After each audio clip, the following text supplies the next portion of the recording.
အခုကျွန်တော် lesson နှစ်ခုလုပ်ထားတာပေါ့editable sp line ရဲ့ comment တွေရယ် editable poly ရဲ့ comment တွေရယ်ဒါတွေကကျွန်တော်တို့ဒီ comment ဒီ video file နှစ်ခုကို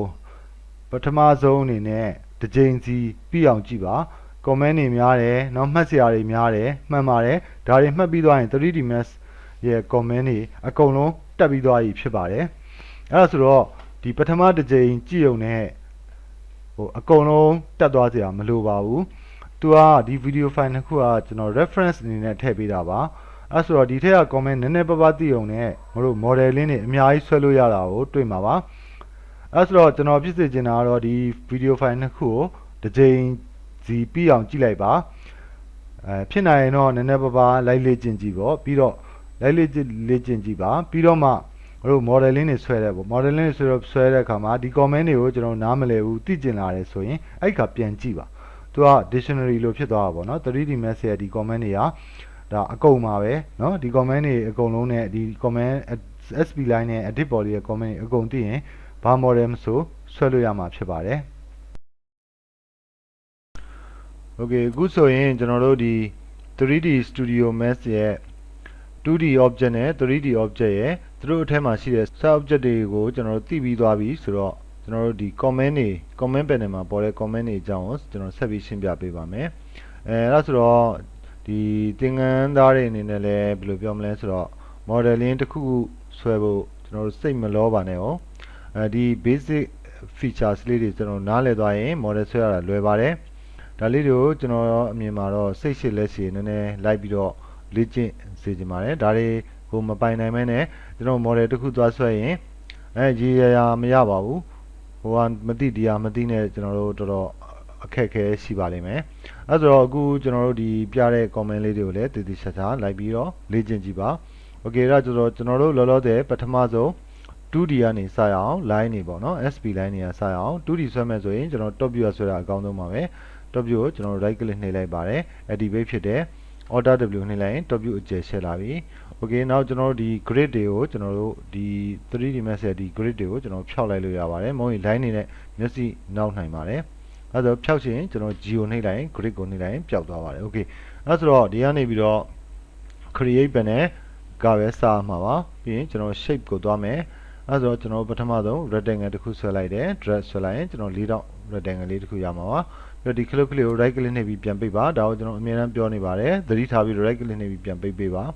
ပြီး modify panel ကိုသွားပါကျွန်တော် rectangle လို့တွေ့မှာပါသူ့ကိုကျွန်တော်ပြင်ရင် right click နှိပ် convert to editable sp line လို့ပြောင်းအောင် okay အဲ့ဒါဆိုတော့ကျွန်တော်တို့သိပြီးသား vertex segment sp line ဆိုတာကျွန်တော်ပေါ်လာပြီဖြစ်ပါတယ်အဲဆိုတော့ကျွန်တော်ဒီ vertex တစ်ခုကိုကျွန်တော် select မှတ်လိုက်မယ်သူ့ကိုကျွန်တော်ရွှေ့ကြည့်အောင် move to နဲ့ရွှေ့အဲဆိုတော့ကျွန်တော်စရွှေ့ကြည့်ပြီပထမဆုံးကျွန်တော်တို့ထင်သလိုဒါ 3D ကိုမဆွဲဘူးတဲ့လူနဲ့ဒီကောင်နဲ့ကိုကျွန်တော်ထင်သလိုမဖြစ်တာတွေ့လိမ့်မယ်เนาะဒါလေးကိုရွှေ့လိုက်တာနဲ့ကျွန်တော်တို့ထင်တာကတော့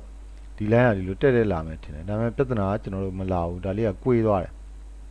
เนาะ okay အဲ့ဒါဘာကြောင့်လဲဆိုတော့ကျွန်တော်တို့ဒီ vertex ရဲ့အမျိုးအစားလေးတွေကွာလို့ပါဒီမှာကျွန်တော်တို့အစိမ်းလေးရှိပါတယ်okay ကျွန်တော်တို့ဒါကိုယ့်အကူ manual ဆွဲကြည့်အောင်နောက်တစ်ခုအဲဆိုတော့ကျွန်တော် vertex layer ကနေပြန်ထွက်လိုက်မယ် create panel ကိုပြန်သွားမယ်ကျွန်တော် line တစ်ခုဆွဲ line တစ်ခုနဲ့ကျွန်တော်တို့ပုံမှန်တိုင်းကျွန်တော်တို့4တောင်လေးတစ်ခုဆွဲလိုက်မယ်ဒီလိုပြန်ပြီးတော့ click နှိပ်လိုက်ရင်သူကဆက်မလားလို့မေးတယ်ဆက်မလားလို့မေးရင်ကျွန်တော် yes လို့နှိပ်လိုက်ရင်ဆိုတော့ကျွန်တော်တို့ဆွဲတဲ့ rectangle နဲ့ပုံစံတူလေးရတယ်ကျွန်တော် right click နှိပ်လိုက်ပါ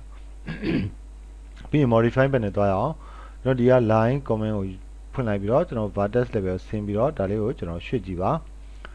ဒီမှာတော့ကျွန်တော်တို့ထင်သလိုဖြစ်ပါတယ်ကျွန်တော် rectangle မှာတော့မဖြစ်ပါဘူးနောက်ဒီဘက်က vertex မှာလည်းဒီလိုအစိမ်းဒီ vertex မှာကျွန်တော်ဒီအစိမ်း line လေးတွေမပါပါဘူးအဲ့ဒါကိုကျွန်တော် tangent လို့ခေါ်ပါတယ်အဲ့ဆိုတော့ကျွန်တော်ဒီဘက်က vertex ကို select မှတ်ဖို့အတွက်ကျွန်တော်တို့ vertex level ကိုသွားပါပြန်ထွက်ပြီးတော့ကျွန်တော်တို့ object level ကနေဒါကိုမှတ်ပါတယ်ပြီးတော့ vertex level ကိုပြန်ဆင်းပါတယ် keyboard က1နှိပ်လဲရပါတယ်ဒီ tangent လေးကိုကျွန်တော်တို့ဒီလိုပြင်ပေးလို့ရပါတယ်ဒါပေမဲ့ဒီလိုပြင်ပေမဲ့ဒီဘက်ကမညီဘူးပေါ့နော်အဲ့ဆိုတော့ဒီ tangent နေပေါ်တာမပေါ်တာဒီမှာမပေါ်ဘူးဒီမှာပေါ်တယ်အဲ့ဒါဘာကြောင့်လဲဆို vertex အမျိုးအစားအဲ့ဆိုပထမဆုံးကျွန်တော်တို့ဒီဟာမှာ 2D မှာသိတင်တာ vertex အမျိုးအစားတွေကိုသိတင်တာဖြစ်ပါတယ် vertex အမျိုးအစားတွေကျွန်တော်ကြည့်အောင်သူ့ကိုကျွန်တော် right click နှိပ်လိုက်ပါအဲ့ဆိုရင်ဒီဘက်အဆမ်းမှာ right click menu က ဒီ 3D mask မှာဒီ level တွေကစကားပြောတာဖြစ်ပါတယ်ကျွန်တော် vertex level နှိပ်ရင်ဒီလိုပေါ်ပါတယ်အခုခဏကြည့်ထားပါ vertex level ထွက်လိုက်တယ် SP line level နှိပ်ရင်ဒီလိုပေါ်ပါတယ်ကျွန်တော်ပေါ်တာတွေမတူပါဘူးဟုတ်ပြီနော်အဲ့တော့ကျွန်တော်ဒီ level တွေအရေးကြီးတယ်လို့ပြောတာပါအဲ့ဆိုကျွန်တော် vertex level ကိုပြန်ဆင်းမယ်ဒါကိုဆက်လက်မှတ်ထားပြီးတော့ဒီပေါ်မှာကျွန်တော် right click နှိပ်လိုက်ရင်ကျွန်တော်ဒီနောက်မှာ bezier corner လို့တွေ့မှာပါ bezier corner ကိုအမှတ်ချတာဒါ vertex အမျိုးအစား၄မျိုးရှိပါတယ်နော်โอเคအဲ့ဒါလေးကိုကျွန်တော်ရှင်းပြမယ်เนาะပထမဆုံးကအရိုးရှင်းဆုံးကတော့ corner ပါကျွန်တော် corner လို့ပြောင်းလိုက်ရင်ဒါကတော့ရှင်းပါတယ်သူက corner ဆိုတာတန်းကျင်မရှိပါဘူးဒီလိုပုံစံမျိုးစားပါဒီဘက်ကကွေးနေတာသူလည်း bezier corner ဖြစ်နေပါသူ့ right click နဲ့ကျွန်တော်တို့ပထမဆုံး corner လို့ပြောင်းလိုက်ရင်အဲကျွန်တော် corner ဖြစ်သွားပါပြီโอเคအဲ့ဆိုဒီ corner point တွေကကျွန်တော်တန်းကျင်မရှိတဲ့ကြောင့်ကျွန်တော်တို့ down ကျိုးလို့သတ်မှတ်ပါတယ်အဲ့ဆိုကျွန်တော်အကုန်လုံးကို select မှတ်ပြီးတော့ right click နဲ့ corner လို့ပြောင်းလိုက်အောင်အဲ့ဒါဆိုဒီ point နဲ့ဒီဘက်နဲ့ကျွန်တော်ဆွဲတာတူသွားပါပြီဒါ corner line တွေရသွားပါပြီဟုတ်ပြီအဲ့ဆိုတော့ကျွန်တော်တို့အကွေးလေးလိုချင်တယ်ဆိုရင်ဒီပုံကကျွန်တော်တို့ right click နှိပ်ပြီးတော့ bezier လို့ပြောင်းကြည့်ပါ bezier ဆိုတာကဒီ tangent နှစ်ခုဟာဟိုဘက်ဒီဘက်ကျွန်တော်တို့တူပါတယ်တဘောတော့ဒီဘက်ကိုကျွန်တော်ရှည်လိုက်ရင်ဟိုဘက်ကိုရှည်လာတယ်ဒါဆိုအခုမြင်တဲ့အတိုင်းပဲကျွန်တော်ဘာလုပ်လဲမြင်ကွေးဆွဲလို့ရတာတွေ့ပါလိမ့်မယ်နော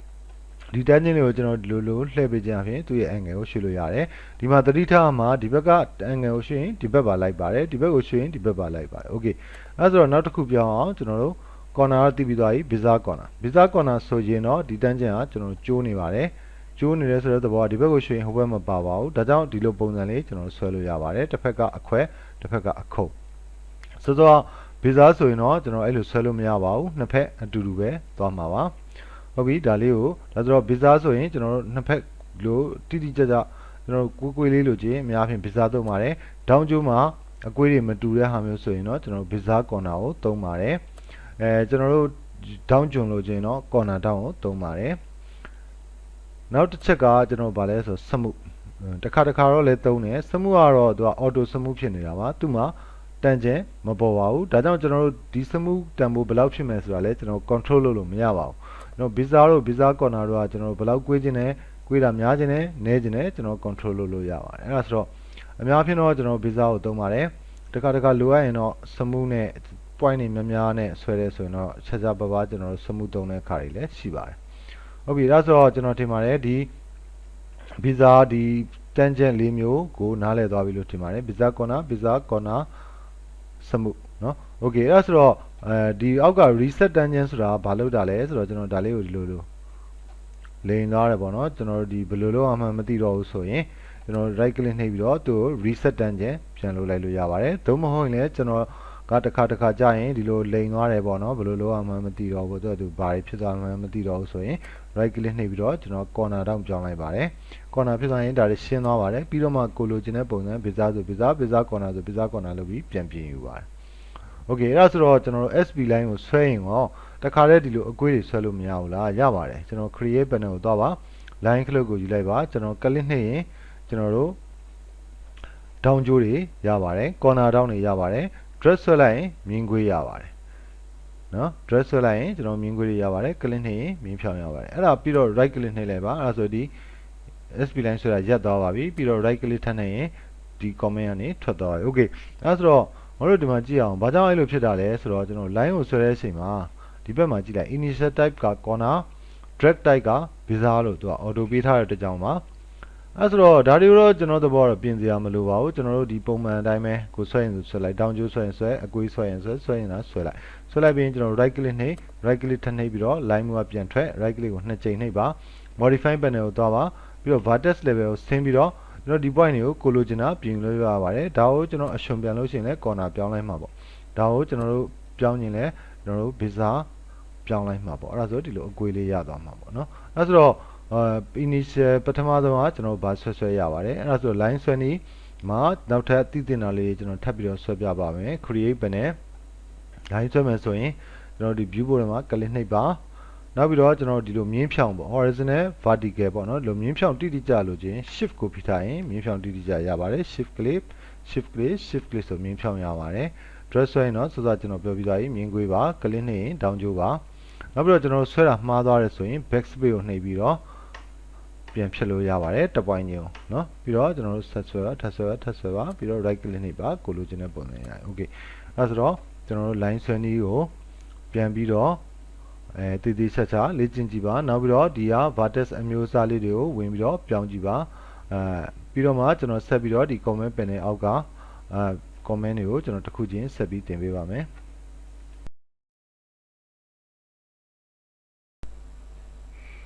အခုကျွန်တော်ဆက်ပြီးတော့ရှင်းပြမယ်အပိုင်းကတော့ editable SP line နဲ့ပတ်သက်တဲ့လုံနိုင်တဲ့ comment တွေပဲဖြစ်ပါတယ်အဲဆိုတော့ပထမဆုံးဒီ SP line တစ်ကြောင်းဆွဲလိုက်ပါမယ် top view ကို right click နှိပ်တယ်ဒီပဲဖြစ်သွားရင်ကျွန်တော် alt W နှိပ်လိုက်ရင်ဒီ top view ကအကျယ်တက်လာတာပေါ့နော်အဲဒါဆို G ကိုနှိပ်လိုက်ပါတယ် grid ဖြောက်လိုက်မယ်ပြီးတော့ကျွန်တော် create panel shape ထဲကနေပြီးတော့ line တစ်ခုကိုကျွန်တော်တို့သွားဆွဲလိုက်ပါဒါရတယ်ဘယ်လိုပဲဆွဲပေါ့နော်ကျွန်တော်ဆွဲလိုက်မယ်ပြီးတော့ right click နှိပ်လိုက်ရင်ဒီ line နဲ့ကျွန်တော် line ဆွဲတာပြီးသွားပြီပြီးတော့ဒီ close ပိတ်အောင် right click နောက်တစ်ချိန်နှိပ်ပါတယ် okay ကျွန်တော်တို့သူ့ကို editing လုပ်မယ်ဆိုရင် modify panel ကိုသွားပါဒီက modify panel ကိုကျွန်တော် click နှိပ်လိုက်မယ်အဲဆိုတော့အခုမြင်တဲ့အတိုင်းပဲကျွန်တော်တို့ line ဆိုပြီးတွေ့ရတယ်အဲဆိုတော့ဒီဘက်က comment panel ကိုကျွန်တော်ကြဲကြဲလေးမြင်အောင်ဒီဘက်ကိုကျွန်တော်ဆွဲထုတ်လိုက်အောင်ဒီ 3D Max ရဲ့ comment panel တွေကိုကြည့်လာတာဒီမှာတိတ်အဆင်မပြေကျွန်တော်ကြိုက်သလောက်ဒီလိုဆွဲထုတ်လို့ရပါတယ်ပြန်ပြီးတော့သေးကျင်တယ်ဒီဘက်ကနေပြီးတော့ဒီနားလေးကိုကင်ပြီးတော့ကျွန်တော်ဒီလိုဆွဲသွင်းလို့ရပါတယ်တော့ကျွန်တော် line နှစ်ခုလောက်ပေါ်အောင်ထုတ်ထားလိုက်ပါမယ်အဲဆိုတော့ဒီ comment panel ထဲမှာပေါ်တဲ့ခလုတ်တွေကကျွန်တော်တို့ဒီ SP line မှာမှ line ဆိုတဲ့ဟာတကယ်မှာတော့သူက SP line နဲ့အတူတူပါပဲဒီဟာတွေမှာမပေါ်ပါဘူးဥပမာဆိုကြပါစို့ကျွန်တော်ဒီ circle တစ်ခုဆွဲလိုက်တယ်ဆိုရင် right click နှိပ်လိုက်ပါတယ် modify panel သွားကြည့်ရင်မပေါ်ပါဘူးသူ့ကို right click နှိပ်ပြီးတော့ convert to editable SP line လို့ပြောင်းလိုက်ခါမှာဒီစောစော line နဲ့ဟာတွေပေါ်မှာဖြစ်ပါတယ်နောက်ပြီးတော့သူကျွန်တော်တို့အရင်တော့ရှေ့ lesson တွေမှာသင်ခဲ့တဲ့အတိုင်းပဲဒီ editable SP line object level ပါသူ့အထက်မှာ vertex တို့ segment တို့ SP line တို့ရှိသေးတာဖြစ်တဲ့အတွက်ကြောင့်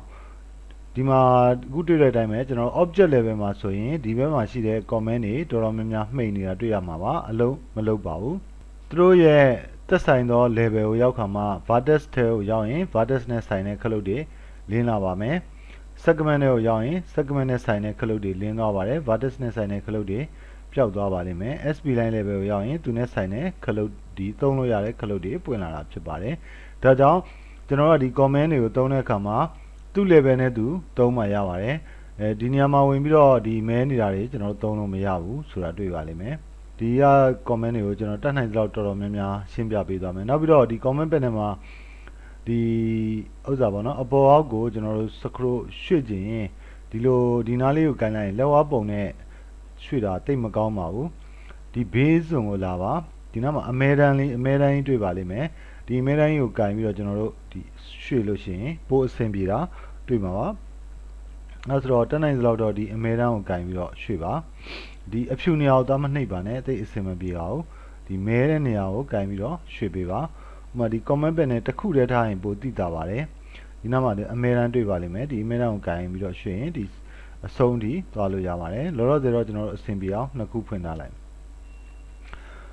အဲဆိုတော့ကျွန်တော်တို့ဒီကနေပြီးတော့ပထမဆုံး rendering နဲ့ကျွန်တော်စရအောင်အဲဆိုတော့ SP line တွေကိုပုံမှန်တိုင်းဆိုရင်ကျွန်တော်တို့ဒီ render လုပ်လို့မရပါဘူးကျွန်တော်တို့အခု render လုပ်ရင် F9 နှိပ်လိုက်ပါတယ်ဘာပုံမှထွက်မှာမဟုတ်ပါဘူးအဲဆိုတော့ကျွန်တော်ဒီ enable render ဆိုတဲ့ဟာကိုကျွန်တော်နှိပ်လိုက်တာ ਨੇ ကျွန်တော် render ပေါ်လာတာတွေ့မှာပါအဲဆိုတော့ကျွန်တော်တို့ဒီဒါဆိုတော့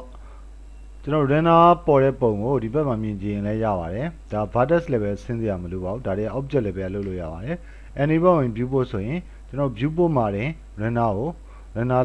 ချင်းထွက်မဲ့ပုံကိုပြပေးပါတယ်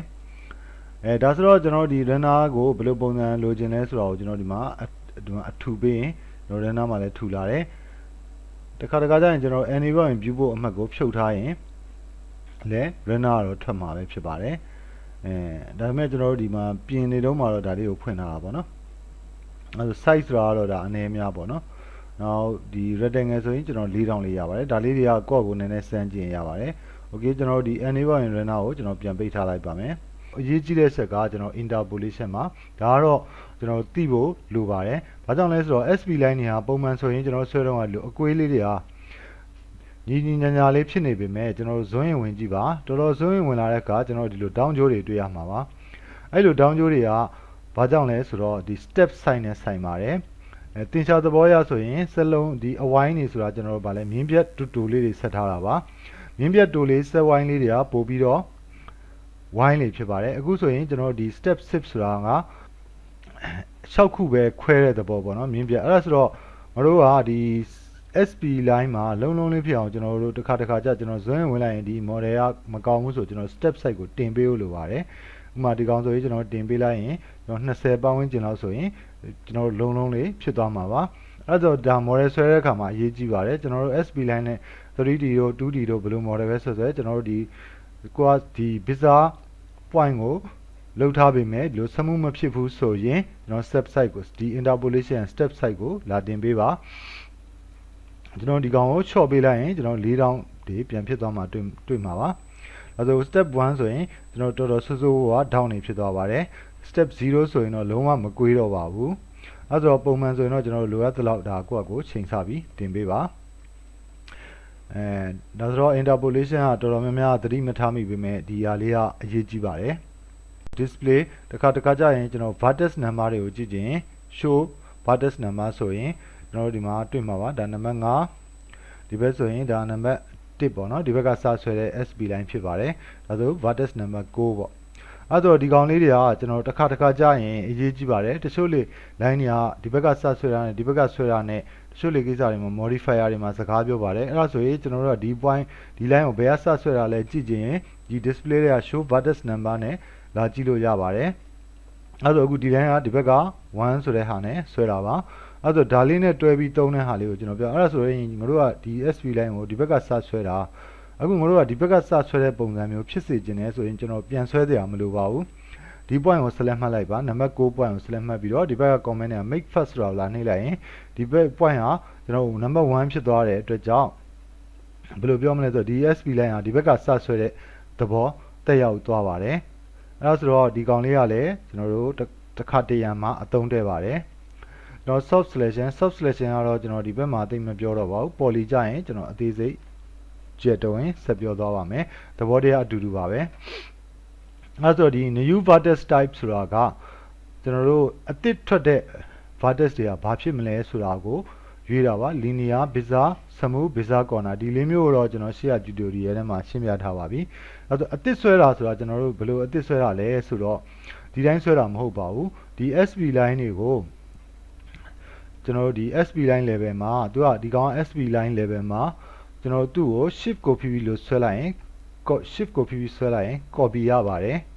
ဒါဆိုတော့ကျွန်တော်တို့ဒါအခု delete နှိပ်ပြန်ဒါပေမဲ့ဒီလို copy မဟုတ်ပါဘူးဒီလို connect ဆိုတဲ့အမှတ်ကလေးကိုကျွန်တော်ရှစ်ထားဖို့လိုပါတယ်ရှစ်ထားရင်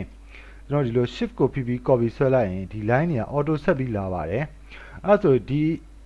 အသစ်ပေါ်လာတဲ့ line တွေမှာအသစ်ပေါ်လာတဲ့ဒီ vertex တွေဟာဘာအမျိုးအစားဆိုတာကိုသူကဆုံးဖြတ်ပေးတာဖြစ်ပါတယ်ဒီမှာကျွန်တော် linear ရေးအတွက်ကြောင့်ဒီ vertex က linear လို့ corner type ဖြစ်နေမှာပါအဲဆိုနောက်တစ်ကြိမ်ကျွန်တော်တို့ bizarre corner လို့ကျွန်တော်ရွေးလိုက်ပါမယ်ရွေးပြီးတော့ဒီ SP line ကိုကျွန်တော် select မှတ်မယ်ပြီးတော့ဒီ connect အမှတ်ကိုရှစ်ထားမှရမှာပါ shift ကိုဖိပြီးဆွဲလိုက်ရင်ဒီအသစ်ပေါ်လာတဲ့ vertex point နေเนาะဒီ line ရဲ့ vertex point ဒီ line ရဲ့ vertex ကမဆိုင်ပါဘူးဒါ original ရှိပြီးသားကို copy ဆွဲတာပါဒီကောင် bizarre corner ဖြစ်နေပါလိမ့်မယ်သူ့ကို right click နှိပ်ကျွန်တော်ကြည့်လိုက်ရင် bizarre corner လို့တွေ့မှာပါဘာကြောင့်လဲဆိုတော့ဒါဒီမှာ bizarre corner ကျွန်တော်အမှတ်ရှစ်ထားလို့ဖြစ်ပါတယ်အဲ့တော့တကယ်ပြောရရင်တော့ဒီ comment ကကျွန်တော်တို့ဒါသိအောင်လို့သာပြောတာပါလက်တွေ့မှာတော့ 3D to do သိအသုံးမဝင်ပါဘူးအဲ့တော့ကျွန်တော်ဒီဟာလေးတွေကျွန်တော်ပြန်ဖြတ်လိုက်မယ်အဲ့တော့တကယ်အသုံးဝင်တာကတော့ကျွန်တော်ဒီ connect ဆိုတဲ့ function ပေါ့နော် connect ဆိုတဲ့ function ကအခု SP line မှာသုံးလို့ရတယ် segment မှာသုံးလို့ရတယ် vertex မှာဆိုရင်ကျွန်တော်သုံးလို့မရပါဘူးဘာကြောင့်လဲ vertex ကို copy ဆွဲလို့မရဘူးကျွန်တော်တို့ copy ဆွဲခြင်းဒီ segment သို့မဟုတ် SP line ကို copy ဆွဲရမယ် copy ဆွဲရင်ဒီ connect အမှတ်ကိုရှစ်မထားရင်တက် line တက်ထွက်သွားမယ် connect အမှတ်ကိုရှစ်ထားပြီးတော့မှ shift ကိုဖိပြီး copy ဆွဲရင်ဖြတ်မြင့်ကြောင်းနေ auto ပါလာတာတွေ့မှာပါဒါပေမဲ့ဒီ point တွေကကျွန်တော်တို့ဆက်နေတာမဟုတ်ပါဘူးရွှေ့သုံးတာပါလာတာပါဒါလေးကိုကျွန်တော် select မှတ်ပြီးတော့ ဒီလိုရွှေ့လိုက်ရင်တော့ဒီကောင်တွေကဆက်နေမှာမဟုတ်ပါဘူး vertex တွေကကျွန်တော်ဒီထိတ်ဆုံးနဲ့ဒီထိတ်ဆုံးမှာဆက်လို့ရပါတယ်ဒီအလယ်က3 point ဆုံးတဲ့နေရာမှာဆက်လို့မရပါဘူးဒါလေးတွေကတော့ကျွန်တော်တို့ဒါသိအောင်လို့ပေါ့နော်ဒီ function လေးတွေကျွန်တော်သိအောင်ရှင်းပြထားတာပါ okay ကျွန်တော်တို့ဒီ vertex က comment တွေသွားပါမယ်အဲ့တော့ဒီ comment တွေကအခုကျွန်တော်ပြောသလိုပေါ့နော်ဒီ vertex မှာရှိရဲဆိုပေမဲ့လည်းကျွန်တော်ဒီ segment တွေ SP line တွေကိုပြောင်းပြီးတော့ဒီကိစ္စတွေကိုကျွန်တော်တို့ရှင်းပြပေးဖို့လိုတာပါဒါတွေကဘာကြောင့်ဖြစ်တယ်ဆိုတာဒီ segment တွေ SP line တွေကိုသုံးတဲ့အချိန်မှာဖြစ်မှာပါအခု vertex နဲ့တော့ဘာမှမဆိုင်ပါဘူးနောက်တစ်ခုကကျွန်တော် create line ဆိုရင်ကျွန်တော်တို့ line ကိုကျွန်တော်ဒီကနေပြီးတော့ဆက်ပြီးတော့ဆွဲလို့ရပါတယ်အဲ့ဒါကကျွန်တော်ဒီ line အသစ်ကျွန်တော်ဆွဲခြင်းဘာလို့ရမှာလဲဆိုတော့ပုံမှန်ဆိုရင်ကျွန်တော် create ဘယ်နဲ့ shape ကိုသွားနောက်ထပ် line တစ်ခုဆွဲနော် line တစ်ခုဆွဲပြီးတော့ဒီ line ကိုကျွန်တော်ဒါနဲ့ဆက်ရှင်နေဆိုဒီ line ကို select မှတ် modify panel ကိုသွားပြီးတော့ကျွန်တော်ဒီ attach ဆွဲဟာကိုယူပြီးတော့ဒီဘက်အောင်ဆက်ပေးရပါတယ်ဒါပုံမှန်ဆွဲရဆွဲခြင်းဒီပါအဲ့ဆိုတော့ကျွန်တော်တို့ကဒီလိုမလုပ်ရှင်ဘူးเนาะဟို create panel ကိုပြန်သွားပြီး line အသစ်မဆွဲခြင်းဘူးဆိုရင်ဒီက vertex level မှာဖြစ်ဖြစ်ကြိုက်တဲ့ level မှာဆွဲလို့ရပါတယ်ဒါကတော့ကျွန်တော် create line comment ကိုယူပြီးတော့ကိုကြိုက်သလိုဆက်ဆွဲလိုက်ပါဒီကောင် attach လုပ်စရာမလိုပါဘူး object တစ်ခုထဲမှာဒီ shape တစ်ခုထဲမှာသူကတစ်ဆက်တည်းပါပြီးသားဖြစ်ပါတယ် attach လုပ်ပြီးသားတခါတည်းဖြစ်သွားမှာပါဟုတ်ပြီအဲ့ဆိုတော့ကျွန်တော် okay နောက်တစ်ခုကကျွန်တော် break ဆိုတာကကျွန်တော်ဒီမှာဒီ point ဆိုဒီ vertex ဆိုပါဆိုဒီ vertex ကဒီဘက်က segment နဲ့ဒီဘက်က segment ကိုသူဆက်ထားတာဖြစ်ပါတယ်သူ့ကိုကျွန်တော်ရွှေ့ရင်ဒီ segment တွေလိုက်လာပါတယ်သူ့ကိုကျွန်တော် break လုပ်လိုက်ရင်ဒီကောင်ကွဲထွက်သွားမှာဖြစ်ပါတယ်အဲဆိုတော့ဒီလိုကျွန်တော်ပြန်ဟပေးလို့ရပါတယ်အဲဆိုတော့ကျွန်တော်သူ့ကိုပြန်ပြီးတော့ဆက်ချင်တယ်ဆိုရင်ဒီနှစ်ခုကိုကျွန်တော်တို့ပြန်ပြီးတော့ break ရဲ့ပြောင်းမြန် wet ပါဒါလေးတွေကကျွန်တော်ကြော်ပြောမှဆက်မိမှာပါဒီအဲ့ဒါကြောင့်ကျွန်တော်ဒီ comment လေးတွေကိုနည်းနည်းကြော်ပြီးပြောသွားပါမယ်အဲ့ဆိုတော့ဒီလိုဝင်းနေရင်လည်းကျွန်တော်ဆက်လို့မရပါဘူး SP line မှာဒီ point ကဒီလိုတသားတည်းကြာနေမှာ wet လုပ်လို့ရပါတယ်တသားတည်းကြာတယ်ဆိုပေမဲ့တကယ်အတိအကျတော့ဘယ်လိုပြောမလဲဆို wet မှာဒီဘက်မှာ threshold ရှိပါတယ် point 1 လို့ရေးထားရတယ် point ဒီနှစ်ခုရဲ့ distance point 1နဲ့နည်းမှာဆက်မှာပါဒါဆိုတော့ငါတို့ကဒီနှစ်ခုကိုကျွန်တော်တို့ပူးအောင်ဆိုရင်ပထမဆုံး fuse လုပ်ရပါတယ်ဒါကြောင့် wet လုပ်မယ်ဆိုရင်ကောင်းတာတော့ set တဲ့ point တစ်ပေါင်း select မှတ်လိုက်ကျွန်တော် fuse လုပ်လိုက်ဒါပေမဲ့ဒါဒီ fuse ဆိုတာ point တစ်ခုကမဆက်သေးပါဘူးကျွန်တော်ဒီမှာ selection ထဲမှာကြည့်ရင် two vertex select တယ်လို့တွေ့မှာပါအဲ့တော့ဒီနေရာမှာ vertex နှစ်ခုကမဆက်ပါဘူးတက်စီကွဲနေပါသေးတယ် fuse ဆိုတာခဏယာယီပူးလိုက်တာပါ wet လို့နှိပ်လိုက်ခါမှာဒီ point ကဆက်သွားပြီးတော့ SP line number 1ရဲ့ vertex number 4ဆိုပြီးတော့တစ်ခုတည်းအနေနဲ့ပြတာပါ okay အဲ့ဒါဆိုရင်တော့ဒီ comment 3ကိုနားလည်သွားပြီဒီမှာလေ break ဆိုတာခွဲတာပါ wet ဆိုတာဒီနှစ်ခုဒီအဲ့ point နှစ်ခုက point ဒီမှာရှိတဲ့တန်ဖိုးတဲ့နည်းရင်ဆက်သွားမှာပါအဲ့လိုတစ်ခုနဲ့တစ်ခုနီးစပ်နေအောင်အတွက် fuse ဆိုတာ ਨੇ ကျွန်တော်တို့ပေါင်းပေးဖို့လိုပါတယ်ဟုတ်ပြီကျွန်တော်ဆက်ပြီးတော့ comment တစ်ခုသွားအောင်နောက်တစ်ခုကဘာလဲဆို attach ဒီ attach ကစောစောကျွန်တော်ပြောရမှာနည်းနည်းပါသွားပါပြီကျွန်တော်နောက်ထပ် object တစ်ခုဆွဲတယ် rectangle တစ်ခုဆွဲတယ်ဒါကကျွန်တော် rectangle ဆွဲ shape တစ်ခုဒါ 2D တစ်ခုဒီနှစ်ခုကိုကျွန်တော်တို့ပေါင်းနေတယ်ဆိုရင်ဒီ attach comment နဲ့ကျွန်တော်တို့ဒါလေးကို attach comment နှိပ်ပြီးတော့ဒီအလေးကိုလာပေါင်းလို့ရပါတယ်ဒါတွေကဘာပဲပေါင်းလို့ရမလဲဆို 2D အချင်းချင်းပဲပေါင်းလို့ရပါတယ် attach multiple ဆိုတာလည်းဘာမှမဟုတ်ပါဘူးကျွန်တော်ဒီထဲမှာ shape တွေကျွန်တော်တို့ရှိရင်နှစ်ခုသုံးခုတစ်ခါတည်းပေါင်းတာပါokay ကျွန်တော်တို့ဒီ cross section เนาะ cross section ဆိုတာကစောစောကကျွန်တော်လုပ်ပြတဲ့သဘောနဲ့ဆင်ပါတယ်ဒီ SP line ကိုကျွန်တော်ဆက်ဒါsorry ဒီ cross section ဆိုတာလဲ SP line နဲ့ပဲကျွန်တော်တို့အများဖြင့်ဆိုင်ပါတယ်ဒီ vertex နဲ့တိတ်မဆိုင်ပါဘူးဒီ cross section ကသဘောတော့ကျွန်တော်ဒီ SP line ကိုကျွန်တော် select မှတ်ပြီးတော့ဟိုဒီလို shift copy ဆွဲရင် connect လုပ်ထားရင်နှစ်ခုဆက်သွားပါတယ်ကျွန်တော်တို့ဆက်မထားဘူးပေါ့နော်ဒီလိုဆွဲလိုက်တယ်နောက်ဒီလိုဆွဲလိုက်တယ်ပြီးတော့မှဒါတွေကိုကျွန်တော်တို့ section နဲ့ဆိုရင် cross section ဆက်လို့ရပါတယ်ဘယ်လိုဆက်လဲဆိုကျွန်တော် cross section ကိုနှိပ်ပြီးတော့ဒီကနေပြီးတော့ကျွန်တော်တို့သူ့ကို drag ဆွဲပါတယ်ဒီကောင်ကိုနှိပ်လိုက်လို့ရှိရင်ကျွန်တော်တို့လိုဆက်ပါတယ်နောက်တစ်ခါဒီကနေပြီးတော့ကျွန်တော်တို့ဒါကို click ထပ်နေဒါကျွန်တော်တို့ auto ဆက်သွားပါတယ်ဒီမှာအသစ်ပေါ်တဲ့ point တွေက bezier corner ဖြစ်သွားမှာပါဘာကြောင့်လဲဆို new vertex line မှာ bezier corner ယူထားတဲ့ကြောင့်ဖြစ်ပါတယ်အဲ့တော့ဒီ line တွေကိုပထမကျွန်တော်တို့ copy ဆွဲတော့ connect အမှတ်ကိုရှစ်ခက်ကိုမိခဲ့တယ်ဆိုရင် cross section နဲ့လာပြီးတော့ဆက်လို့ရပါတယ်နောက်ပြီးကျွန်တော် vertex ကိုပြန်သွားရအောင် အဲ့ဆိုတော့ကျွန်တော် refine ဆိုတာဒီ segment မှာသုံးလို့ရပါတယ် SP line မှာသုံးလို့မရပါဘူးသုံးဖို့သုံးနည်းအတူတူပါပဲ vertex segment နှစ်ခုစလုံးမှာအတူတူသုံးလို့ရပါတယ် refine ဆိုတာကျွန်တော် point တွေအသစ်ဖန်တီးတာပါ refine ခလုတ်ကိုနှိပ်လိုက်ပြီးတော့ကျွန်တော် click ချရင်အလယ်မှာ point တွေလုပ်လို့ရပါတယ်ဒါဆိုတော့ကျွန်တော် refine ကြီးပဲတက်တက်သုံးရင်တော့ကျွန်တော် point တွေအသစ်လုပ်တာပေါ့နော်တကယ်လို့ကျွန်တော်တို့ refine မှာ connect ဆိုတဲ့အမှတ်ရှင်းထားရင်ကျွန်တော်တို့ point တွေကိုသူ auto set ပေးတာပါကျွန်တော်ကြည့်အောင်ဒီမှာ refine ခလုတ်ကိုနှိပ်လိုက် connect အမှတ်ကိုဒီခလုတ်ကိုမဖွင့်ခင်မှာကြိုရှစ်ရပါတယ်ကြိုရှစ်ထားပြီးတော့ကျွန်တော်ဒီမှာ click ချလိုက်ရင် point တစ်ခုပေါ်တယ်ဒီမှာ click ချလိုက်ရင် point တစ်ခုပေါ်တယ်ပြီးရင်ကျွန်တော်ဆက်အောင်အတွက် right click နှိပ်ရပါတယ်ဒါကြောင့်ကျွန်တော်အစတွေကဒီ lesson တွေမှာကျွန်တော်ပြောဥပါတယ် comment တစ်ခုကိုယူပြီးရင် right click ကိုနှိပ်ပြီးပြန်ပိတ်ပေးပါဆိုတာဒီတက်တွေကြောင့်ပါ right click ကိုမနှိပ်ရင်ဒီနှစ်ခုကမဆက်ပါဘူးအဲ့ဒါကကျွန်တော်တို့ဒီ point မရှိတဲ့နေရာမှာကျွန်တော်တို့ refine နဲ့လုပ်တာပါငကိုရှိပြီးသား point တွေကိုဆက်ရင်ဘယ်လိုဖြစ်မလဲကျွန်တော်ကြည့်အောင်နော်ဥပမာဒီမှာကျွန်တော်တို့ point တစ်ခုရှိတယ်ပေါ့နော်အဲ့ဒါဆိုကျွန်တော်တို့ refine နဲ့ဒီနား point ကိုဆက်မယ်ဆိုရင်ဒီမှာ connect ကိုနှိပ်ထားတဲ့ကြောင့်ကျွန်တော်တို့ဒီ clock ကလေးကိုနှိပ်လိုက်တာနဲ့ 3D မှာစာမေးပါတယ်ဘာ dialog လဲဆိုတော့နင်ဒီ point ကို refine လုပ်မလား connect only လုပ်မလားလို့သူမေးပါတယ် refine ဆိုရင်ဒီ point ကိုမယူဘဲနဲ့သူကဒီနေရာမှာ point အသစ်တစ်ခုလုပ်ပြီးတော့အဲ့ point ကိုမှဆက်သွားမှာဖြစ်ပါတယ်ကျွန်တော်တို့ကအများဖြင့်တော့ဒီနေရာမှာ point အသစ်မပေါ်ကျင်တော့ဘူးဒီ point ကိုပဲဆက်ရှင်တာဖြစ်တဲ့အတွက်ကြောင့် connect only အမှတ်ကိုချစ်ပါမယ်ဒါပေမဲ့ဒီ dialog ကိုနောက်တစ်ကြိမ်ကျွန်တော်တို့မြင်မနေကျင်တော့ပါဘူးဒီအမှတ်ကိုချစ်လိုက်ပါပြီးတော့ connect only ဆိုပြီးတော့နှိပ်လိုက်ပါဥလောဆယ်ဘာမှဖြစ်သေးပါဘူးကိစ္စမရှိပါဘူးကျွန်တော်ဆိုဒီနေရာမှာတော့ကျွန်တော် point မရှိတဲ့အတွက်ကြောင့်သူကဘာမှဖြစ်ပါဘူးဒီတိုင်းပေါ်လာမယ်နောက်တစ်ခါဒီ point ကိုထပ်နှိပ်မယ်ဒါပေမဲ့ကျွန်တော်တို့ do not show this dialog again လို့ပြောထားတဲ့အတွက်ကြောင့်နောက်တစ်ကြိမ်သူကထပ်မမေးတော့ပါဘူး connect only လို့ပဲသူကပြောလိုက်ပါပြီယူဆလိုက်ပါပြီပြီးရင်ကျွန်တော် right click နှိပ်လိုက်ပါတယ်ဒါဆိုတော့ဒီ point တွေဟာကျွန်တော်တို့တစ်ခါတည်းဆက်ပြီးသားဖြစ်မှာပါဒါဆိုတော့ဒီဘက်ကဒီအောက်က comment လေးတွေကကျွန်တော်ထင်ပါတယ်တိတ်အရေးမကြီးတဲ့တရားကျွန်တော်ဆက်ပြီးတော့မရှင်းပြတော့ပါဘူးမဟုတ်ရင်လည်းအရန်ရှည်လေးအားထွေပြနေမယ်လို့ထင်ပါတယ်နောက်ကျွန်တော်ဒီ endpoint auto welding ဆိုတဲ့အမှတ်ကတော့ကျွန်တော်ဒီကျွန်တော် line တစ်ခုကိုကျွန်တော်အသစ်ဆွဲမယ်ဆိုရင်ဥပမာ vertex ကကျွန်တော် create line တစ်ခုအသစ်ဆွဲမယ်ဆိုရင်ဒီလိုအစမှတ်နားမှာလာပြီးတော့ click နှိပ်ရင်သူကဆက်မလားလို့မေးတာပါအဲ့ဒါဆိုရင်ကျွန်တော် no ဆိုရင်မဆက်ဘူးပေါ့နော် yes ဆိုရင်တော့ဒီ point နှစ်ပိုင်း auto ဆက်ပေးလိုက်မှာပါအဲ့လို auto ဆက်မဲ့ point ရဲ့ distance ကိုသူကသတ်မှတ်ပေးလို့ရပါတယ်ဒါလည်းကျွန်တော်တို့ဒီမှာတိတ်ရေးမကြည့်ပါဘူးเนาะ wet ဆိုတာကလည်းဆိုတော့ကျွန်တော်ရှင်းပြပြီးသွားပါပြီနှစ်ခုနည်းရင်ဆက်တယ်နောက်ကျွန်တော်တို့ပြောမှာ connect ဆိုတာကကျွန်တော် point နှစ် point ကိုဆက်ပေးတာပါဆက်ပေးတယ်ဆိုတော့ point နှစ် point ဆိုတာသူကအလဲအ point တွေကိုမဆက်ပါဘူးဥပမာဒီ point နဲ့ဒီ point တွေကိုဆက်လို့မရပါဘူးနောက်တစ်ချက်ကကျွန်တော်တို့အခုလုပ်နေတာကဒါ line တွေအများကြီးမဟုတ်ပါဘူး shape တစ်ခုထဲမှာရှိသော point တွေကိုပဲလုပ်လို့ရပါတယ်နောက်ထပ်ဆိုကြပါစို့ကျွန်တော်တို့ဒီလို line တစ်ခုဆွဲထားတယ်ဆိုဒီ line က line 002ပါဒီ line ကဒါအများကြီးကိုမှ line 001ပါဒါနဲ့ကိုကျွန်တော် operation လုပ်လို့မရပါဘူးเนาะကျွန်တော်တို့ခေါင်းထဲမှာမှတ်ထားမှာဒီ shape တစ်ခုတည်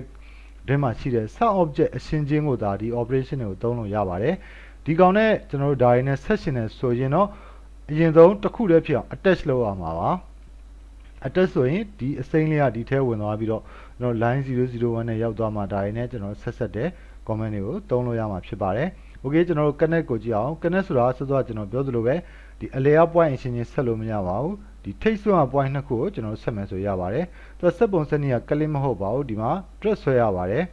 ်ဒီဘောကိုတင်လိုက်ရင်ကျွန်တော်ဆက်မြင်းကြောင်းတစ်ကြောင်း auto ရပါတယ်ဥပမာဒါရင်းနဲ့ဆိုကျွန်တော်ဆက်လို့မရပါဘူးဒါတွေကအပိတ်ဖြစ်တဲ့ကြောင်းအလဲ point တွေပါအဲ့တော့ကျွန်တော်ဒီကောင်နဲ့เนาะကျွန်တော်တို့ဒီဟာနဲ့ဆက်မယ်ဆိုရင်ဖြစ်နိုင်ပါတယ်သူကအစ point တွေဖြစ်တဲ့အတွက်ကြောင့်ပါအဲ့လိုဆက်လို့ရပါတယ် connect comment ကเนาะနောက်ကျွန်တော် insert ဆိုတာကတော့ဥပမာဒီ line ကိုဆွဲထားတယ်ဒါပေမဲ့နောက်ပိုင်းမှာကျွန်တော်တို့ဒီလိုအကွေးလေးထပ်လို့ရှင်နေဆိုရင်ကျွန်တော် insert နဲ့ဒီနားမှာကျွန်တော်တို့ထပ်ဆွဲလို့ရပါတယ်ကျွန်တော် SP line ငကိုဆွဲတဲ့ပုံစံအတိုင်းကျွန်တော်တို့ထပ်ဆွဲသွားတာဖြစ်ပါတယ်ကျွန်တော် right click နှိပ်လိုက်ရင်ဒီ comment ကထွက်သွားပါတယ် right click နောက်တစ်ချိန်ထည့်ရင်ဒီ insert ကထွက်ပါတယ်make first ဆိုတာဆိုတော့ကျွန်တော်ပြောပြီးသွားပြီ few ဆိုတာပြောပြီးသွားပြီ cycle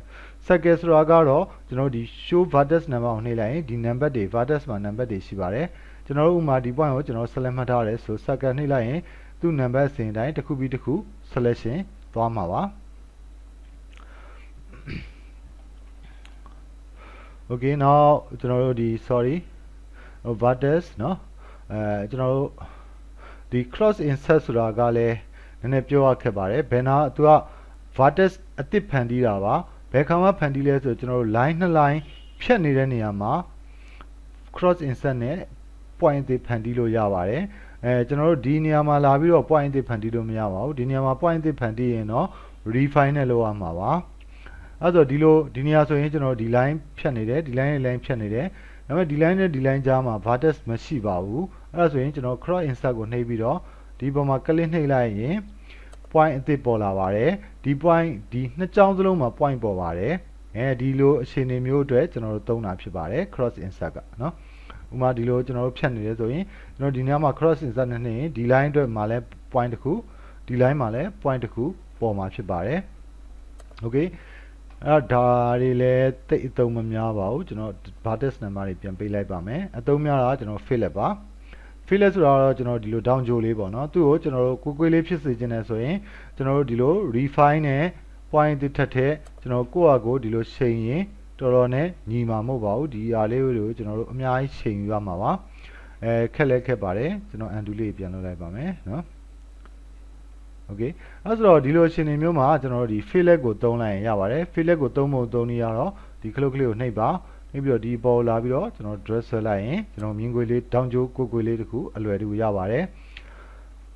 ဒီလိုမျိုးမသုံးချင်ရင်လည်းကျွန်တော်ဒီ vertex ကို select မှတ်ပြီးတော့ဒီ fillet ဒီကတန်ဖိုးလေးကိုကျွန်တော်ဒီလိုပြောင်းပေးရင်ရပါတယ် dress ဆွဲပြီးတော့ဒါပေမဲ့ဒီ view ပေါ်မှာလောက်တာကဒီကိစ္စအတွက်ပို့ပြီးတော့အဆင်ပြေတာတွေ့ရမှာပါနောက်ကျွန်တော် chamfer ကလည်းသဘောတရားတော့ fillet နဲ့အတူတူပါပဲဒါပေမဲ့သူ့ထူးခြားချက်ကဒီလိုအကွေးမဖြစ်ဖ ਨੇ ဒေါင်ကျိုးဖြစ်တာပါကျွန်တော်လက်တွေ့လုပ်ပြပါမယ်ဒီပေါ်တင်လိုက်ပါလို့ဆက်လိုက်ပါဆိုတော့ဒီလိုမြင်းဖြောင်းဒေါင်ကျိုးဖြစ်တာပါကျွန်တော်ဒီ fillet ကတော့မြင်းကွေးလေးဖြစ်သွားတာပေါ့နော်နောက်ကျွန်တော်တို့ fillet နဲ့ chamfer နဲ့ရသွားပြီကျွန်တော် outline ဆိုတာ SB line မှာပဲသုံးလို့ရပါတယ်ဒါတွေလည်း SB line မှာပဲသုံးလို့ရပါတယ်နောက်ဒီရောက်က comment တွေဖြစ်တဲ့ high and high bind and bind delete ဆိုတာတွေကတော့ကျွန်တော်တို့ဘယ် level မှာမဆိုသုံးလို့ရပါတယ်အတူတူပါပဲဥပမာကျွန်တော်တို့ဒီတစ်ခါကြာကျွန်တော်မျက်စိနောက်ရင်ဒီနား vertex လေးတွေကျွန်တော် high ရှင်နေဆိုကျွန်တော် vertex လေးတွေ select မှတ်ထားပြီးတော့ high လို့လုပ်လိုက်လို့ရပါတယ်အဲဆိုရင်ကျွန်တော်တို့အကုန်သူနဲ့သက်ဆိုင်တဲ့ segment တွေပါပျောက်သွားမှာပါဒါ delete မဟုတ်ပါဘူးကျွန်တော်တို့တစ်ခါမျက်စိချုပ်ရင်အဲလို high ထားလို့ရပါတယ်အဲဆိုတော့ကျွန်တော်တို့ဒီနေရာမှာတခုပြောဖို့လိုလာတာကเนาะကျွန်တော်တို့ဒီလိုမျိုးပေါ့เนาะ 3D object တွေကိုကျွန်တော်တို့ height တာမ height တာဥပမာဆိုကြပါစို့ကျွန်တော်တို့ rectangle တွေเนาะဒီက height တာနဲ့မတူပါဘူးဥပမာဒီလို view border မှာဆိုရင်ဒီအရာတွေက shape တစ်ခုချင်းစီရှိနေတာဖြစ်ပါတယ်ဒါတွေကိုကျွန်တော်တို့ height လို့ရပါတယ် right click နဲ့ height selection ဒါကဘာလဲဆို object ကို height တာပါသူ့ကိုပြန်ပေါ်ခြင်း height all ပါအဲဆိုတော့ဒီမှာကျတော့ကျွန်တော်တို့ segment နေအရာဝတ္ထုရဲ့အစိတ်အပိုင်းတစ်ခုကို height ရှင်ရင်အဲ့ဒီ level မှာသုံးတာပါဒါပေမဲ့သူကသတိထားမှာတော့ကျွန်တော် vertex က height ရင် vertex level ကနေ height all ပြန်လို့ရပါတယ် segment ကနေပြီးတော့ height ရင် height လောက်ထားရင် segment level ကနေ height all ပြန်လို့ရပါတယ်เนาะအဲ့ဒါလေးကွာခြားတာပါဒါသဘောတရားတော့ height and height ကိုမိမိနောက်ခဏဖြုတ်ထားလို့ရပါတယ် delete ကတော့အတူတူပါပဲကျွန်တော် delete key နှိပ်တာနဲ့အတူတူပဲဖြစ်ပါတယ်ပျောက်သွားမှာပါဒါဆိုတော့ကျွန်တော်တို့ဒါ segment level ရောက်သွားပြီပေါ့နော်ကျွန်တော်အပေါ်ကနေနည်းနည်းပြန်စရအောင်အဲဆိုတော့ဒီ comment တွေကတော့ဒါသိမထူးကြပါဘူးဒါတွေအကုန်လုံးဆိုတော့ကျွန်တော်ပြောပြီးသားတဲ့အတိုင်းပါပဲ refine က segment မှာလည်းသုံးလို့ရပါတယ်ကျွန်တော် insert လည်းအတူတူပါပဲကျွန်တော် line အသစ်ထပ်ဆွဲတာပါအဲဆိုတော့ဒီမှာကျွန်တော်တို့ဒီမှာ segment မှာကျွန်တော်တို့ထူးထူးခြားခြားကျွန်တော်လုပ်လို့ရတာဗာလဲဆိုတော့ detach เนาะdetach ရ divide ရเนาะကျွန်တော်တွေကအကုန်လုံးအတူတူပါပဲဒါတွေကလည်းသုံးလို့မရပါဘူးအဲဆိုတော့ divide ဆိုတာကဥမာဆိုကြပါစို့ကျွန်တော် vertex မှာကျွန်တော်တို့ဒီနေရာမှာအလယ်မှာကျွန်တော်တို့ point အသစ်တစ်ခုထည့်ခြင်းနဲ့ဆိုရင်ကျွန်တော် refine လုပ်ပြီးတော့ဒီ 3D snap ကိုသွားကျွန်တော် right click နှိပ်ပြီးတော့ကျွန်တော် mid point ဆိုပြီးတော့အမှတ်ချက်ထားလို့ပါတယ်ပြီးတော့မှကျွန်တော်ဒီမှာ mid point မှာ click လုပ်လို့ရပါတယ်အဲဆိုဒီအလုပ်ကိုကျွန်တော်တို့ကဒီ 3D snap တွေဒါတွေကိုမလုပ်ဖ ೇನೆ လွယ်ကူကူလုပ်လို့ရတာကဒီ segment တွေကိုကျွန်တော် divide လို့နှိပ်လိုက်ရင်အလယ်ကနေပိုင်းပါတယ်အဲဆိုတော့ဒီကောင်လေးကအရန်သုံးပါတယ်ဥပမာဒီ segment ကိုကျွန်တော်တို့ divide ဆိုရင်divide က1ဆိုရင်ကျွန်တော် click နှိပ်လိုက်ရင်အလယ်တဲ့မှာ point တစ်ပိုင်းပေါ်လာပါတယ်သူကကျွန်တော်တို့အမျိုးမျိုးလုပ်လို့ရပါတယ်ဥမာသူ့ကို9ပိုင်းညီမျှပိုင်းနေတယ်ဆိုကျွန်တော်တို့ number 5လို့ရိုက်ထားပြီးတော့မှ divide လို့နှိပ်လိုက်ရင်ဒီမှာအစိပ်ပိုင်းညီညာ point 5ခုဖြတ်ပေးမှာပါအပိုင်း6ခုဖြစ်သွားမှာပေါ့နော် okay အဲ့ဒါကျွန်တော်တို့အသုံးတက်ပါတယ်တစ်ခါ line တစ်ခုဆွဲပြီးတော့သူ့ကိုညီညာအပိုင်းလေးတွေပိုင်းရင်ကျွန်တော်ဒီ comment ကိုတစ်ခါလေးသုံးလိုက်လို့အဆင်ပြေပါတယ် refine နဲ့ဆိုရင်ကျွန်တော်ညီမှာမဟုတ်ပါဘူးဟုတ်ပြီအဲ့ဒါဆိုတော့နောက်ကျွန်တော် detach ဆိုတာကလည်း vertex ဆိုတာလုံးဝသုံးလို့မရပါဘူးဘာကြောင့်လဲဆိုတော့ကျွန်တော်ဒီ vertex ကိုကျွန်တော် copy ဆွဲလို့မရဘူးဖြုတ်ထုတ်လို့မရဘူးဘာကြောင့်လဲဆိုတော့ဒီ point တစ်ခုတည်းနဲ့အရာဝတ္ထုတစ်ခုလို့မယူဆပါဘူးကျွန်တော် segment ရှိမှသာ SP line တစ်ကြောင်းဖြစ်မှာမို့လို့ 2D line တစ်ကြောင်းဖြစ်မှာမို့လို့ကျွန်တော် segment ကိုပဲ detach ဆိုတာကျွန်တော်တို့ copy ထုတ်တာပါအဲဆိုတော့ဒီမှာကျွန်တော်တို့ဒီအမျိုးမျိုးရှိပါတယ်ကျွန်တော်ဒီမှာကျွန်တော် copy ဒီကောင်ကပျောက်မသွားပဲနဲ့ဥပမာဆိုကြပါစို့เนาะကျွန်တော်ဒီနား segment 3ညောင်း select မှတ်ထားတယ်သူ့ကို detach ဆိုပြီးတော့ထုတ်လိုက်ရင်ဒီ line 001ကဒီ segment အပိုင်းဟာပျောက်သွားမှာပါပျောက်သွားပြီးတော့ဒီကောင် object အသစ်အနေနဲ့ shape 001အနေနဲ့ပေါ်လာမှာဖြစ်ပါတယ်ကျွန်တော် okay နှိပ်လိုက်ပါပြီးတော့ sub object level ကနေထွက်လိုက်ပါကျွန်တော်တို့သူ့ကိုရွှေ့လိုက်ပါဒီဘိုင်းမှာဒီနေရာဟာလေးမရှိတော့ပါဘူးဒီကောင်ကတက် shape အနေနဲ့ကွဲထွက်သွားပါတယ်သူ့ကိုကျွန်တော်တို့အရောင်မတူအောင်လဲကျွန်တော်ကြိုက်တဲ့အရောင်ချိန်ပလိုက်လို့ရမှာပါအဲဆိုတော့ကျွန်တော်တို့ဆိုကြပါစို့ကျွန်တော်ဒီအပိုင်းကြီးကိုဒီ segment မှာကျွန်တော်ရှိရကျွန်တော်ဒီအပိုင်းကိုမတို့ကဒီမှာလဲ sorry segment လေးပဲသွားမှာပါဒီဘက်အချမ်းမှာလဲကျန်စေခြင်းနဲ့နောက်ထပ်သူနဲ့ copy တစ်ခုလဲထုတ်စေခြင်းနဲ့ဆိုရင် copy အမှတ်ကိုရှစ်ပြီးတော့မှကျွန်တော်တို့ဒီ text ခလုတ်ကိုနှိပ်လိုက်ပါအဲဒါဆို shape 002အနေနဲ့သူကဒီလို line အသစ်အနေနဲ့ကျွန်တော်တို့ထွက်သွားမှာဖြစ်ပါတယ်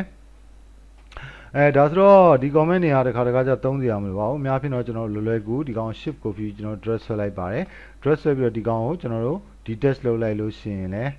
အတူတူပဲဖြစ်ပါတယ်เนาะဒီမှာကျ copy မသုံးတော့ဘူးပေါ့เนาะဒီ text လုပ်လိုက်ရင်ဒီကောင်ထွက်သွားတော့ကျွန်တော် object အသားတက် shape တက်အရာဝတ္ထုတစ်ခုဖြစ်သွားပါတယ်ဒါဆိုတော့ segment မှာတော့ကျွန်တော် comment တွေကနည်းပါတယ်အခုနောက်ကျွန်တော်တို့ SP line ကိုသွားရအောင်ဒီအပေါ်ကနေပြန်ကြည့်ရင်ဒါတွေအကုန်လုံးကကျွန်တော်တို့အတူတူပါပဲဒီ SP line မှာကျွန်တော်တို့ reverse ဆိုတဲ့ခလုတ်ပါပါတယ်အဲ့ဒါ make first နဲ့သဘောတရားအတူတူပါပဲဆိုတော့ကျွန်တော် vertex number တွေနဲ့ကြည့်လိုက်ရင်ဒီဘက်ကစရဲဆိုရင် reverse ကိုနှိပ်လိုက်ရင်ဟိုဘက်ကပြန်စတာဖြစ်ပါတယ်သဘောတရားအတူတူပဲဖြစ်ပါတယ်ကျွန်တော်ထင်ပါတယ်ဒီကောင်လည်းကျွန်တော် make first ပဲသုံး reverse ပဲသုံးအတူတူပါပဲနောက်ဒီ SP line မှာကျွန်တော်တို့အရေးကြီးတဲ့ comment တစ်ခုကဘာလဲဆိုတော့ကျွန်တော် outline เนาะ outline ကျွန်တော် boolean เนาะအဲ့ဒါတွေကအရေးကြီးတဲ့ comment တွေဖြစ်ပါတယ်ကျွန်တော် outline ခလုတ်ကိုကြည့်အောင် outline ဆိုတာဒီရာဝတ္ထုဒီ SP line တစ်ခုကိုကျွန်တော် select မှတ်လိုက်တယ်သူ့ရဲ့အတွင်းအပြင်ကျွန်တော် SP line လေးတွေကိုကျွန်တော်တို့ဖန်တီးလို့ရပါတယ်ကျွန်တော်line နှစ်ထပ်ဖြစ်အောင်လုပ်တာပါ okay ကျွန်တော် right click နဲ့ဒီ comment ပိတ်ပါတယ်ကျွန်တော်ဒီကောင်နဲ့ဥစ္စာဖြစ်တာတဲ့ကျွန်တော်ဒီလိုဆိုကြပါကျွန်တော် rectangle လေးတစ်ခုဆွဲလိုက်ရင်ပို့ပြီးတော့ဒီကောင်ကတိတာမှာပါသူ့ကိုကျွန်တော်တို့ editing rectangle ဆက်ချင်းမှာ editing လုပ်လို့မရပါဘူး convert to ဆိုပြီးတော့ဗာလဲ SP line ပြောင်းရမှာဖြစ်ပါတယ်ပြီးတော့ကျွန်တော် SP line level ကိုသွားပါဒီကောင် select မှတ်ပါကျွန်တော်ဒီကနေပြီးတော့ outline comment ကိုเนาะကျွန်တော်ဒီပြန်သွားလဲ sorry ဒီမှာ outline comment ကိုကျွန်တော်ယူပြီးတော့ dress line အတွင်း line ရပါတယ်เนาะထပ်ဆွဲရင်အတွင်း line ထပ်ရပါတယ်เนาะဒါကိုအပြင်ကိုထပ်ဆွဲရင်အပြင် line ရပါတယ်ဒီလိုကျွန်တော်တို့ဘယ်လိုပြောမလဲဆိုတော့ဒီအတွင်းအပြင် line တွေကျွန်တော်တို့လွယ်ကူဆွဲသွားလို့ရပါတယ် outline comment နဲ့အဲဆိုတော့ကျွန်တော် boolean ဆိုတာကကျွန်တော်တို့ shape နှစ်ခုကိုပေါင်းတာပါအဲ့ဒါဆိုအဲ့ shape နှစ်ခုကိုပေါင်းဖို့အတွက်အဲ့ shape နှစ်ခုက close line တွေဖြစ်နေရပါမယ်ဥမာဘယ်ဟာမျိုးက close line လဲဆိုကျွန်တော်ဒါတွေက close line ဖြစ်ပါတယ် close ဆိုအပိတ်တွေပါဒါဆိုရင်အပွင့်မှာကျွန်တော်ဒါနဲ့ပေါင်းလို့မရပါဘူးဒီလိုအပိတ်နှစ်ခုပေါင်းလို့ရပါတယ်ကျွန်တော်နမူနာလေးကြည့်အောင် rectangle လေးတစ်ခုဆွဲလိုက်မယ်เนาะကျွန်တော်ဒီလို circle လေးတွေကျွန်တော်မှာလာဆွဲလိုက်ပါမယ်เนาะ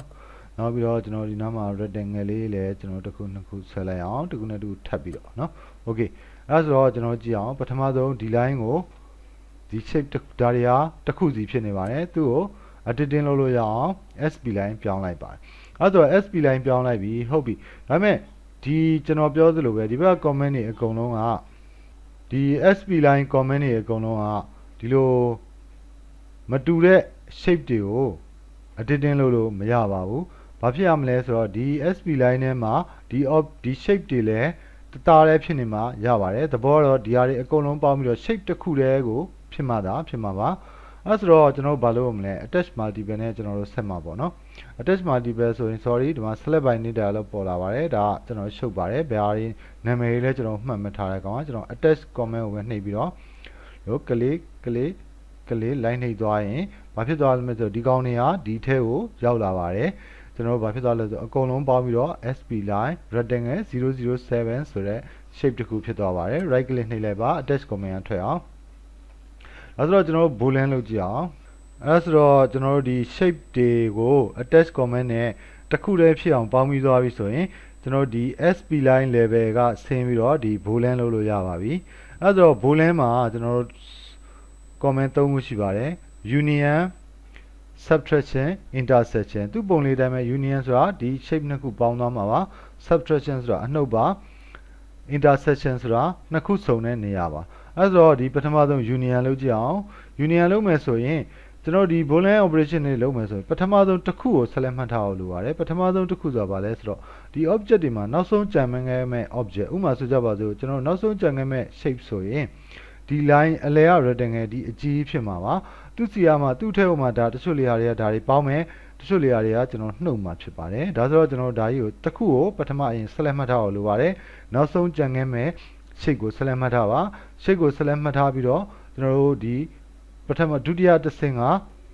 operation ကိုရွေးရပါတယ်ပေါင်းမလားနှုတ်မလားနှစ်ခုစုံတဲ့နေရာပဲယူမလားအခုကျွန်တော်အပေါင်းကိုရွေးထားပြီးဆိုရင်တတိယအနေနဲ့ boolean ခလုတ်ကိုနှိပ်ပါစရုပ်ထအနေနဲ့ဘယ်ကောင်နဲ့ပေါင်းညင်လဲပေါင်းညင်တဲ့ကောင်သွားပြီးကလစ်နှိပ်ပါဒါဆိုရင်ဒါပေါင်းသွားပြီဖြစ်ပါတယ်ကျွန်တော်ဒါနဲ့ထပ်ပေါင်းအောင်ကလစ်ထပ်နှိပ်မယ် okay အဲဆိုတော့ကျွန်တော်တို့ဒီ boolean တော်ပြီဆိုရင်ဒီ boolean ခလုတ်ကို right click နှိပ်ပြီးပြန်ပိတ်ပါနောက်တစ်ချိန်ကျွန်တော်တို့ပြန်လုပ်ပြပါမယ်ဒီတစ်ခါဒါတွေကိုနှုတ်မယ်ဒါနဲ့ကိုကျွန်တော်နှုတ်ကြည့်အောင်နှုတ်မယ်ဆိုရင်မတို့ကဒီမှာဘာလုပ်မလဲဆိုပထမဆုံးနောက်ဆုံးကြံခဲ့မဲ့ shape ကို select မှတ်ထားပါနံပါတ်2 operation ကိုရွေးပါနံပါတ်3 boolean ခလုတ်ကိုနှိပ်ပါပြီးတော့နှုတ်မဲ့ shape တွေကို SP line တွေပေါ့နော် shape တွေမဟုတ်ပါဘူး SP line ကိုကျွန်တော်တို့လိုက်ရွေးပါဒါနှုတ်တာဖြစ်ပါတယ် okay ပြီးရင်ဒီ boolean ခလုတ်ကိုကျွန်တော်တို့ right click နှိပ်ပြီးပြန်ပိတ်ပါ okay နောက်တစ်ချိန်ကျွန်တော် intersection เนาะ intersection ဆိုရင်တော့ဒီနှစ်ခုစုံတဲ့နေရာပဲကြံခဲ့မှာဖြစ်ပါတယ်ဒီနေရာလေးပဲကြံခဲ့မှာဖြစ်တဲ့အတွက်ကြောင့်ကျွန်တော်လှုပ်လိုက်ရင်တော့ဒီပုံစံဓာတ်တွေအကုန်လုံးပြတ်သွားမှာဖြစ်ပါတယ်အဲ့ဆိုတော့ဒီကောင်ကျွန်တော်လှုပ်တာတော့တိတ်အတိတ်ပဲမရှိပါဘူးအဲ့တော့ကျွန်တော်နောက်တစ်ခုဆွဲအောင်เนาะဆိုကြပါစို့ကျွန်တော်တို့ဒီမှာ circuit တစ်ခုဆွဲလိုက်တယ်ကျွန်တော်တို့ဒီလို circuit တစ်ခုဆွဲလိုက်တယ်ကျွန်တော်ဒီနှစ်ခုစုံတဲ့နေရာကိုယူလိုက်ရင်ဒီလိုပုံစံလေးတစ်ခုရမှာပါသူ့ကိုကျွန်တော် right click နှိပ် convert to ကျွန်တော်တို့ SP line ပြောင်းလိုက်ပါမယ်ပြောင်းလိုက်ပြီးရင်ဒီနှစ်ခုကို attach လုပ်ရပါမယ် sorry ကျွန်တော် right click ပြီးတော့ဒီမှာ attach comment ကိုယူပြီးတော့ဒါလေးတွေကျွန်တော်လာနှိပ်ပါအဲ့ဒါဆိုကျွန်တော်တစ်ခုတည်းဖြစ်သွားရင်နောက်တစ်ချက်သတိကြဒီ cloud တွေကိုကျွန်တော် right click နှိပ်ပြီးပြန်ပိတ်ပါတယ်เนาะကြားထဲမှာတော့ကျွန်တော်ဒါတွေမှာတော့ကျွန်တော်နည်းနည်းထည့်ပြောမိသွားတယ်ဒါပေမဲ့အမြဲတမ်းကျွန်တော်ပုံတွေကတော့ 3D ဆိုမှာ cloud တွေကိုဖွင့်ပြီးရင်ကျွန်တော်လုပ်ချင်တဲ့ operation ပြီးတာနဲ့ဆက်ရှင်းပြန်ပိတ်ပါမဟုတ်ရင်တခြား comment တွေကိုသွားပြီးတော့တခြားဟာတွေကိုနှိပ်ပြီးဥပမာဒါတွေကလာပြီး attach လာဖြစ်မှာပါအဲ့ဆို okay ကျွန်တော်တို့ဆက်ပြီးတော့အပေါင်းနှုတ်လုပ်မယ်ဆို SP line level ကိုဆင်းရပါတယ်ဆင်းပြီးတော့ကျွန်တော်နောက်ဆုံးကြံခဲ့မဲ့ပိုင်းကဒါဖြစ်ပါတယ်သူ့ကို select မှတ်ထားမယ်ပထမကနောက်ဆုံးကြံခဲ့မဲ့ line ကို select မှတ်မယ်ဒုတိယအနေနဲ့ operation ကိုရွေးမယ်တတိယအနေနဲ့ boolean ခလုတ်ကိုနှိပ်မယ်စရုပ်ထအနေနဲ့နောက်အသစ်ထပ်ထည့်မဲ့ဟာကိုကလစ်နှိပ်လိုက်ပါတယ်အဲ့ဒါဆိုဒီလိုပုံမျိုးကျွန်တော်တို့ဆွဲခြင်းနော် boolean ပြီးတော့ဒါကိုကျွန်တော်နှိပ်လိုက်ရင်ကျွန်တော်ဒါနှစ်ခုစုံတဲ့နေရာကြံခဲ့မှာဖြစ်ပါတယ်အဲ့ဒီလို shape လေးဆွဲလို့ရတာပေါ့နော်အဲ့ဆိုတော့ဒီ intersection ကတော့အခုပြောတဲ့အတိုင်းပဲသုံးတာနေပါတယ်ဒီအပေါင်းနှုတ်တွေကတော့ကျွန်တော်တို့သုံးလို့ကောင်းပါတယ်ဘာကြောင့်လဲဆိုတော့ကျွန်တော်ဒီလိုပုံစံလေးကိုကျွန်တော်လက်နဲ့ဆွဲမယ်ဆိုရင်ဥမာခက်တာပေါ့နော်အဲ့တော့ဒီလို circle လေးတွေကျွန်တော်ထည့်ပေါင်းတာပြည့်နှုတ်တာဖြစ်เนาะကျွန်တော်ဒီလိုပုံစံလေးတွေကျွန်တော်ဆွဲသွားလို့design ပုံအစမ်းတွေကိုဒီရိုးရိုးရှင်းချင်း rectangle တို့ circle တို့ဒါလေးနဲ့ကျွန်တော်တို့ဖန်တီးသွားလို့ရတာဖြစ်ပါတယ်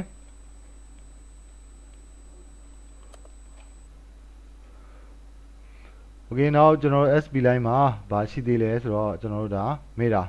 meter ဆိုရင်သူကဒါ meter ဆိုဘယ်ညာပေါ့နော်ဒီ SP line ကိုကျွန်တော် meter လုပ်လိုက်ရင်ကျွန်တော်ဘယ်ညာဖြစ်မယ်ဒါကျွန်တော် undo လုပ်လိုက်ပါတယ်နောက်သူကို copy ဆိုရင်